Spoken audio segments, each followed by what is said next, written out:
Liebe Zuschauerinnen und Zuschauer, herzlich willkommen zum Panorama von der Plattform J. Heute haben wir folgende 2 Themen für euch parat. Thun arrangiert sich endlich mit den Krähen nach Hunderttausenden von Franken, die vergeblich in die Verscheuchung geflossen sind. Und in unserer Sendung «Zusammen unterwegs» bekommen wir einen spannenden Einblick in die H&R Gastro in Interlaken. In Bern sorgen die Krähen immer wieder für hitzige Debatten. In Thun war es ähnlich, aber nach Hunderttausenden Franken, die vergeblich in die Verscheuchung geflossen sind, will die Stadt jetzt einen anderen Weg gehen. Der Max Saladin hat mit der Stadträtin Alice Kropf und mit dem Stadtgrünleiter Stefan Müller geredet. Wir sind hier in der Schwäbispromenade in Thun, unter den Platanen, wo eine Saatkrähenkolonie daheim ist. Ich habe das Gefühl, die Stadt Thun ist dort eigentlich recht gut unterwegs. Ja, also ich habe das niemand gehört von Problemen, aber es kann natürlich immer wieder geben, dass jemand, der neu herzögert, ein Problem damit hat. Die Saatkrähen sind so Ende der 90er Jahre auf Thun gekommen und hat sich so kontinuierlich gesteigert, der Bestand. Es sind immer ein bisschen mehr geworden. Jetzt würde ich sagen, in den letzten Jahren ist es eher konstant geblieben, hat sich wahrscheinlich irgendwo eingespielt. Ja, man hat wie in anderen Städten auch zu Thun einiges probiert. Man hat Nester probiert abzuräumen, man hat Bäume probiert zurückzuschneiden, dass sie die Nester vielleicht weniger gut bauen können. Man hat mit einem Falkner Einsatz gemacht, wo man mit einem Falker vor Ort ist hergekommen und hat gemerkt, dass all die Massnahmen vielleicht einen kurzfristigen Erfolg haben, aber nachhaltig in dem Sinne keine Wirkung erzeugen, weil die Krähen halt einfach extrem intelligent sind und auf das können reagieren. Darum ist es eher in die Richtung gegangen, dass wir auf Probleme reagieren, die entstehen. Das heisst, wir haben die Reinigung erhöht in diesen Zonen, wo die Saatkrähe aktiv ist und haben jetzt hier in Schwäbis die Klappbänke installiert vor ein paar Jahren und mit dem machen wir eigentlich gute Erfahrungen. Wenn man so die Kulturgeschichte anschaut von den Krähen in Europa, ist die Krähe schon seit dem Mittelalter dämonisiert worden. Also Frauen, die Kontakt zu Krähen hatten, hat man sehr schnell als Hexen diffamiert. Ja, es ist eine dunkle Geschichte, die Europa mit den Krähen hat und da schwingt viel noch mit. Aber in anderen Kulturen gelten sie als heilig. Es ist also nicht überall so. Und ich denke, dass es ganz viel damit zusammenhängt, dass man einfach zu wenig weiss. Also, dass die Leute zu wenig wissen über die Tiere, wie intelligent sie sind, dass sie vergleichbar sind mit der Intelligenz von Primaten. Ich habe das Gefühl, dort mit Aufklärung und mit mehr Wissensvermittlung könnte man sehr viel Gutwill bekommen. Grundsätzlich habe ich die Vögel sehr gerne und auch die Saatkrähe gehört zu diesen Vögeln und ist ein faszinierendes Tier. Oder? Wenn man sieht, wie sich sie organisieren in den Kolonien, wie sie untereinander kommunizieren, ist es faszinierend. Es ist ein gewisses Problem. An den Orten, wo sie aktiv sind, gibt es Einschränkungen für uns Menschen, aber grundsätzlich eigentlich sehr ein faszinierendes Tier. Also der Krähenlärm, ja, es kann schon, zu gewissen Tageszeiten ist das recht laut, wenn so vielleicht 100 Krähen, die hier in dieser Allee sind, also 50 Brutpaare ungefähr, wenn die miteinander kommunizieren, dann ist es laut. Aber es ist einfach nicht so laut wie der Verkehrslärm allgemein. Und da gibt es ja auch nicht einen Aufstand wegen dem. Es gibt etwa die Reklamation aus der Stadt, aus der Bevölkerung. Das ist aber eigentlich in einem relativ kleinen Rahmen. Das war sicher vor ein paar Jahren grösser. Und jetzt habe ich den Eindruck, dass man sich auch ein bisschen arrangiert hat mit den Saatkrähen.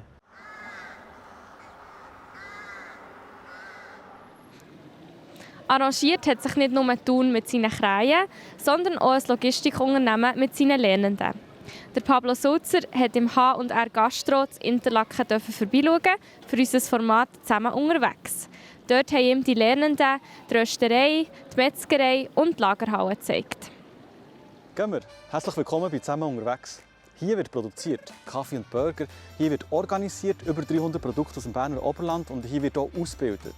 Wir machen hier eine Tour mit dem Geschäftsleiter und der Lernenden hier bei H&R Gastro. Gehen wir.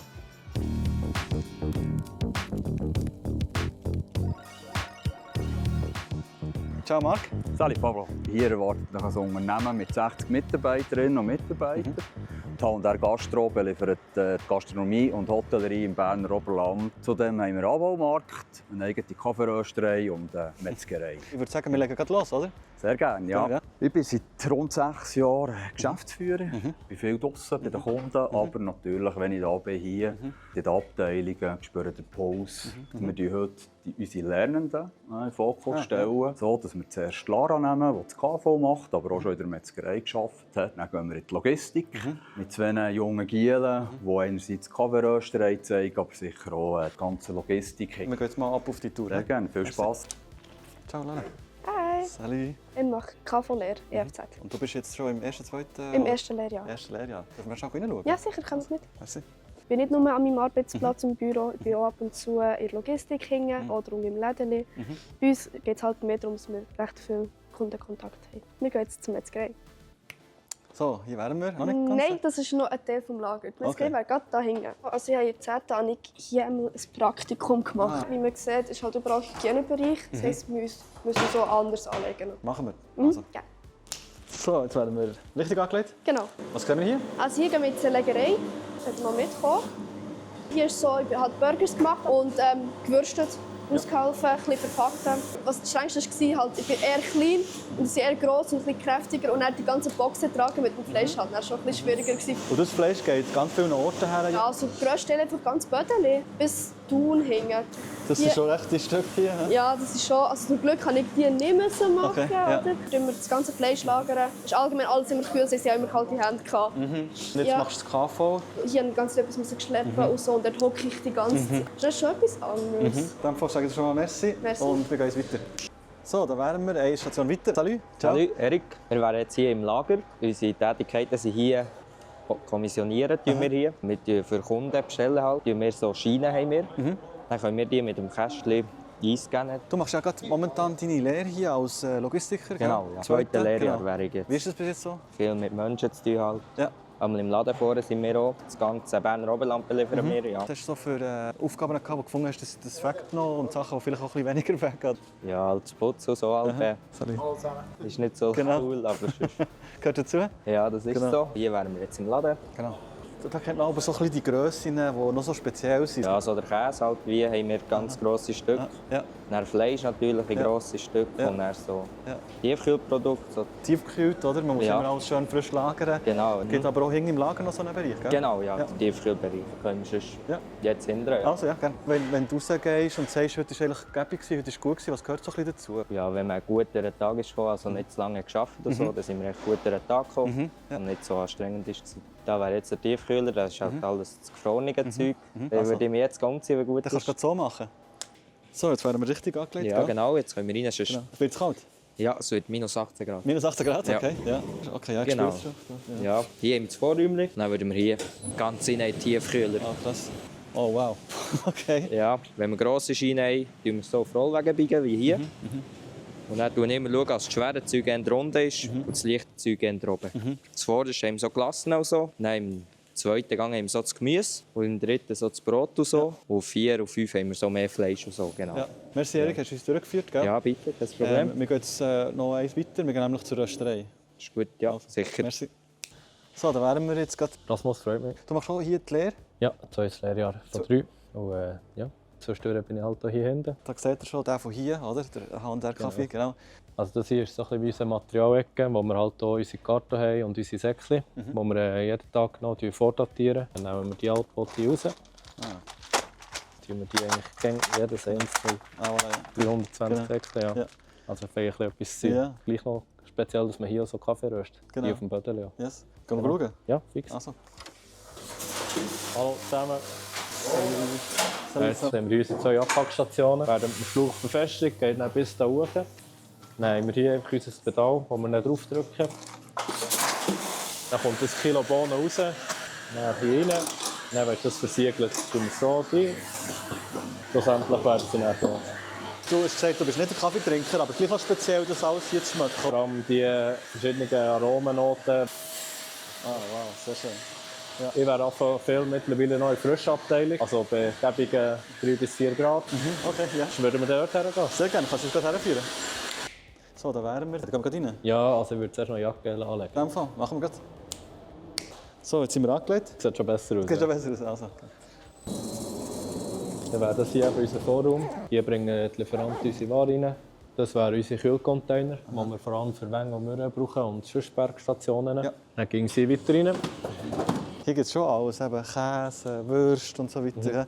Was gibt es so für Sachen, die du auch noch speziell oder cool findest? Ja, vor allem so regionale Produkte wie von Molke, Mehring oder Eigermilch. Das sind wirklich so Sachen, ja, es ist von der Region und nicht irgendwie von einem Grosskonzern. Vielleicht noch etwas, was du jetzt gerade bei Lehre noch erlebt hast, was cool ist oder etwas vielleicht auch ein bisschen nicht so cool hast gefunden? Also das Beste für mich hier ist sicher so das Team. Wir haben so cool zusammen und lustig. Und das einzige Negative, was ich würde sagen, dass ich vielleicht nicht gerne draußen bin, wenn schon Wetter ist. Aber dafür bist du halt auch wieder geschützt, wenn es schlecht Wetter ist. Ja. Merci vielmals, hast du uns durchgeführt, Rasmus. Hey, kein Problem. Danke Lara, Erik und Rasmus. Und jetzt gehen wir nochmal zurück zum Marc. Ja. Also. So, da wären wir. Marc. Und was ist geblieben? Was mir geblieben ist, ja gut, viel Regionales, viele regionale Produkte. Ja, dass der eine oder andere vielleicht Putz ist nicht so sein oder dass man lang drin ist auch nicht, aber dass alle haben das Team erwähnt. Sehr also gut. das Team scheint hier zu passen. Ja, sehr gut. Ja, da legen wir sehr viel Wert drauf und von dem her schön, freut mich. Wenn du hier rauslaufst, was gehört dazu, wenn du kannst sagen, das war jetzt ein guter Tag? Wenn ich zufriedene Mitarbeiter habe, wenn ich das Gefühl habe, ich all meine Aufgaben erledigen kann, zufriedene Leute, ich glaube, zufriedene Mitarbeiter ist etwas vom Wichtigsten. Und wenn auch ihr zufrieden seid mit dieser Folge, dann schaut doch weiterhin zusammen unterwegs oder schickt eure Story via plattformj.ch oder nutzt unsere App. Ich bedanke mich und bis zum nächsten Mal. Die vollständigen Beiträge findet ihr auf www.plattformj.ch oder in unserer App. Und das Wetter gibt es gerade im Anschluss. Merci euch vielmals fürs Zuschauen und bis zum nächsten Mal. Ganz herzlich willkommen zum Plattform J-Wetter für den Kanton Bern. Heute am Freitag sind wir weiterhin am Südrand von einem Hochdruckgebiet gelegen mit Zentrum über der Nordsee und mit einer Beisenströmung ist einmal mehr trockene Luft eingeflossen. Ein paar dünne, hohe Wolkenfelder haben wir gehabt und über den Bergen ein paar harmlose Quellwolken, aber sonst ist es alles in allem wieder ein recht sonniger Tag gewesen. Am Wochenende kommen wir jetzt immer wie mehr in Einfluss von einem Höhentief.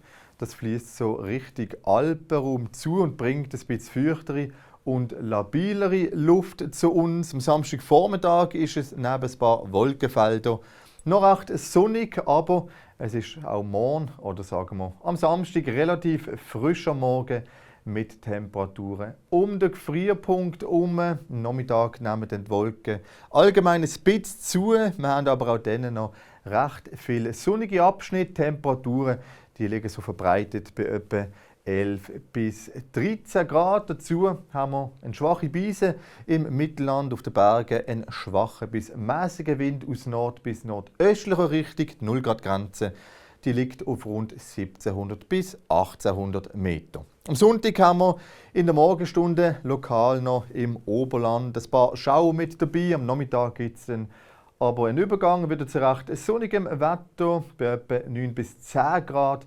Zum Start in die neue Woche bleibt es dann noch recht sonnig.